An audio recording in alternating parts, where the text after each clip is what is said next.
दीनदयाल उपाध्याय भूमिहीन कृषि मजदूर कल्याण योजना के लाभार्थी हैं? और क्या आप योजना के तहत मिलने वाली 10,000 रुपए की दूसरी किस्त का इंतजार कर रहे हैं? यदि हाँ, तो आज की यह वीडियो खास तौर पर आपके लिए है, जिसमें हम आपको योजना की दूसरी किस्त से जुड़ी पूरी और ताजा जानकारी देंगे। छत्तीसगढ़ सरकार ने राज्य के भूमिहीन कृषि मजदूरों को वित्तीय सहायता प्रदान करने के उद्देश्य से वर्ष 2025 में दीनदयाल उपाध्याय भूमिहीन कृषि मजदूर कल्याण योजना की शुरुआत की थी। ये योजना राज्य में पहले से संचालित राजीव गांधी ग्रामीण भूमिहीन कृषि मजदूर न्याय योजना के स्थान पर शुरू की गई है। इस योजना के तहत राज्य सरकार प्रदेश के भूमिहीन कृषि मजदूरों को प्रत्येक वर्ष 10,000 रुपए की आर्थिक सहायता प्रदान करती है। योजना की पहली किस्त पिछले वर्ष 20 जनवरी 2025 को जारी की गई थी, जिसका लाभ 5,62,112 भूमिहीन कृषि मजदूरों को दिया गया था।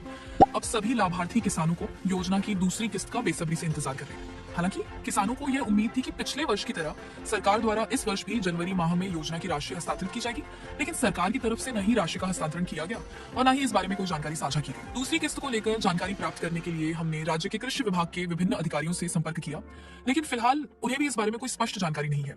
ऐसे में यह आशा की जा सकती है कि योजना की दूसरी किस्त की राशि आगामी बजट जारी होने के बाद ही लाभार्थियों को दी जाएगी। ध्यान रहे, योजना की दूसरी किस्त का लाभ केवल पात्र किसानों को ही दिया जाएगा। ऐसे में जिन किसानों ने योजना में आवेदन तो किया है, लेकिन विभाग की सत्यापन प्रक्रिया में वे अपात्र पाए गए हैं, उन्हें इस किस्त का लाभ नहीं दिया जाएगा। पहली किस्त की तरह ही योजना की दूसरी किस्त की राशि भी लाभार्थियों को सीधे उनके बैंक खातों में डीबीटी के माध्यम से प्राप्त होगी।